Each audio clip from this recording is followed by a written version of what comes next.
Vítejte v další Piano Talk Show. Dnešním hostem je Barbara Šušková. Ahoj Barbaro. Ahoj. Budeme se bavit o duchovních věcech dneska. Co tebe přivedlo k duchovnu a proč bychom ho měli hledat? Mě k duchovnu přivedla moje maminka. Úplnou náhodou jsme se narazili na jednu přednášku pána, který byl velmi starý z Indie. A postupně jsem zjistila, že ta žena, která tuto přednášku hostovala, studovala Univerzitu duše v Indii. A já jsem začala chodit na její přednášky a začalo mi to zajímat, protože to bylo něco úplně jiného, než co normální duchovnost většinou obnáší. A potom jsem se rozhodla, že musím se tam do té Indie podívat, takže to je prostě pro mě hrozně zajímavé. A setkala jsem se s tím mužem, u kterého jsem se učila. To učení je, já jsem se dočetl z palmových listů. Jakoby všude se teď mluví o palmovém oleji, ale to předpokládám, že s tím jako nesouvisí úplně. Tak jak to vypadá, ty listy? Palmové listy je vlastně list normální, akorát je to asi takhle velké, hnědé, protože je to suchý palmový list. Mohlo by se to vypadat jak nějaká destička, akorát z listu. Na ní právě bylo úplně malinkým písmem napsaný v telugu, což byl prapůvodní jazyk. Něco mezi sanskrtem a telugu. A na těchto listech byly popsány ty procesy a ty meditační techniky, které já jsem se tam učila. Mm-hmm. Tak a ty jsi teda jela do Indie, tam jsi přečetla ty palmové listy a pak si přijela zpátky a vymyslela si svůj projekt. Já jsem původně prvně jela do Německa na první setkání s tím mistrem, protože on jezdil po celém světě, jmenuje se Swami Kaleshwar, jmenoval se Swami Kaleshwar. A tam se mi stala taková zvláštní příhoda, protože jsem najednou ucítila, že to je ono. A zavřela jsem oči, jak většinou zavřete člověk očima černo, že nic není nikde. A já jsem uviděla obrovský bílý světlo, prostě žlutý, pro mě obrovský zážitek v té chvíli. A on mi řekl, ty přijedeš do Indie z těch všech lidí. Mm-hmm. A já, ne, díky, opravdu ne. To jako já a Indie to určitě ne. No a už jsem se ani nenadála, z nějakého půl roku jsem neseděla v letadle do Indie. No a on to dělal tak, že dělal obrovské programy, ze začátku teda tam bylo méně lidí, posléze už jako to jsou tisíce lidí. A já jsem prošla nespočetej těmi programy, kdy on vlastně, já neumím telugu, ani sanskrt popravdě, ale učila jsem se to, co on říkal, že tam je. V čem jakoby ty techniky meditační můžou lidem pomoct? Nebo pomáháš teda lidem nějakým způsobem si osvojit, předpokládám, ty meditační techniky a co jim teda můžou přinést? Vytvořila jsem vlastně systém, ucelený koncept vlastně toho, co tam bylo napsané, protože ty palmové listy jsou asi 3000 let staré, podle expertíz. A v té době lidé žili trošku jinak, než žijí teď. A věděli mnohem větší moudrost, než víme my teď. A měli stejné problémy, jako máme my teď, jako v principech? A asi proto ano, je protože řešili? To neuvěřitelně sedí a všem lidem to velmi pomáhá. Takže ano. Ty meditační techniky mi můžou jako řešit, nebo v čem mi můžou pomoct? Třeba v prvním semestru té univerzity my řešíme děláme proces 5 elementů. A on vyrovnává 5 elementů kolem nás.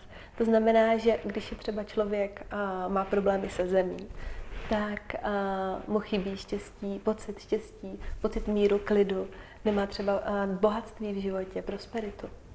Takže tenhle ten element je tímhle způsobem pročistí. A druhým elementem, který pročistujeme, je oheň. To jsou zase lidé, kteří buď to jsou příliš zbrklí, příliš rychlí, nebo naopak třeba vnitřně nejsou se sebou spojení, hledají se. Neví, kdo jsou, kam jdou. Takže oheň je krásně pročistí a transformuje.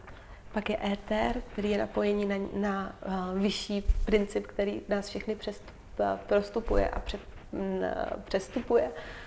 A potom je voda. Voda symbolizuje emoce.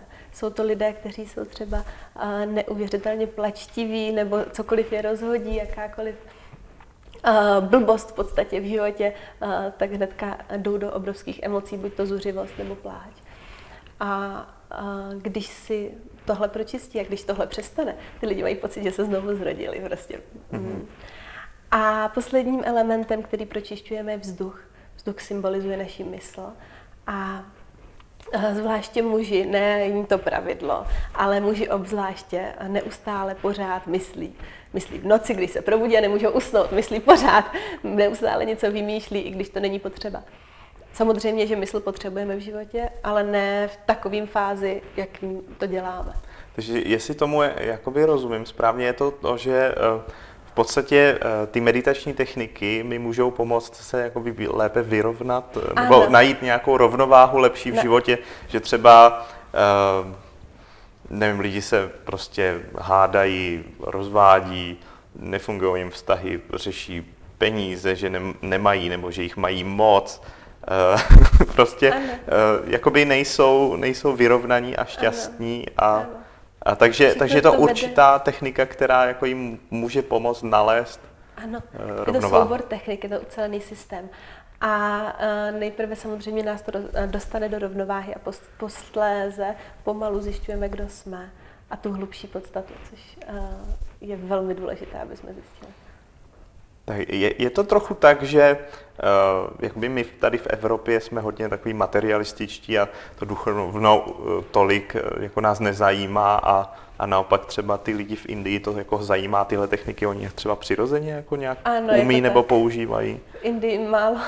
Samozřejmě jsou tam velmi bohatí lidé, a kteří zajímá materiální věc, ale většina lidí v Indii jsou hodně odevzdaní a je tam hodně zakořeněný systém hinduismu, nebo tady těchto náboženství, což to, co učím, nemá nic společného s náboženstvím. A ten můj mistr vždycky říkával, že je spoustu svící a můžou být jakékoliv, může být červená svíce, modrá svíce, ale to světlo, které z nich vychází, je jedno. A stejně tak můžeme dojít na poznání toho, kdo jsme, co tady děláme, kam jdeme a můžeme pomáhat lidem v jakékoliv cestě. Ale některé jsou rychlejší a některé jsou těžší tím pádem, což je třeba tahle. Je to těžké? Jak je to těžké? Nebo co je na tom těžké? Těžké je to, že musí si člověk na to udělat čas, protože ty meditační techniky znamenají třeba hodinu denně meditace v kuse a i víc. A také znamená to, že to, co si člověk odžije třeba za 10 let, si tady na té cestě odžije během roku. Taková je cesta rychlá a transformační. V jakém smyslu si to asi odžije? Odžije, najednou se začnou dít věci. Já nevím proč. Opravdu nechápu, jak to funguje přesně. Jakým způsobem ty kurzy probíhají? Já jsem se dočetl, že je to online. Jak lze jakoby dělat duchovní věci takhle online? Vlastně ten systém je dělaný tak, že máme online semináře, kdy já vykládám, co je země, co je oheň, tak jak jsem teďka třeba trošičku nastínila. A potom, jelikož třeba teď v prvním semestru je 12 studentů, oni si mezi sebou baví v diskuzi, pomáhají si. Samozřejmě kdykoliv se mě můžou na cokoliv zeptat, konzultovat se mnou, což je velmi unikátní věc. Málo který učitel dává sebe tenhle, tak si mě vemte. A máme také zážitková setkání v rámci té skupiny. To znamená, že třeba dochází k určitým léčením v průběhu těch zážitkových setkání, nebo také máme nějaké malé semináře, nebo si tak jenom vykládáme, protože lidé strašně chcou sdílet ty novinky ze života, co se jim teda novýho stalo a jak je to teda jiné teď najednou. A také samozřejmě tam najdete sekci články, kde dávám další střípky toho učení. Postupně z těch střípků tvoříme vlastně krásnou mozaiku, která na konci toho semestru najednou přijde ten aha efekt, tak jo, tak teď mě to došlo do hloubky. Plus třeba audio nahrávky různých příběhů a takhle. Dobře, takže pokud hledáte duchovní věci, vědění a máte třeba nějaké šrámy na duši, které byste potřebovali zhojit a nevíte jak, tak se obraťte na Barbaru Šuškovou. Děkuji za rozhovor. Taky děkuji.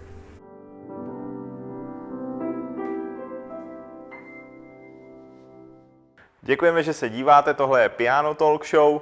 Pokud se vám rozhovory s našimi hosty líbí, tak je všechny najdete na našem YouTube kanále. A jinak budeme velice rádi za veškeré reakce, komentáře pod videem, můžete nám dávat palce, doufáme, že hlavně ty nahoru. A jinak si zapněte odběr našich videí, abyste žádné nové nezmeškali. Jinak Piano Talk Show je tady pro vás každé druhé úterý.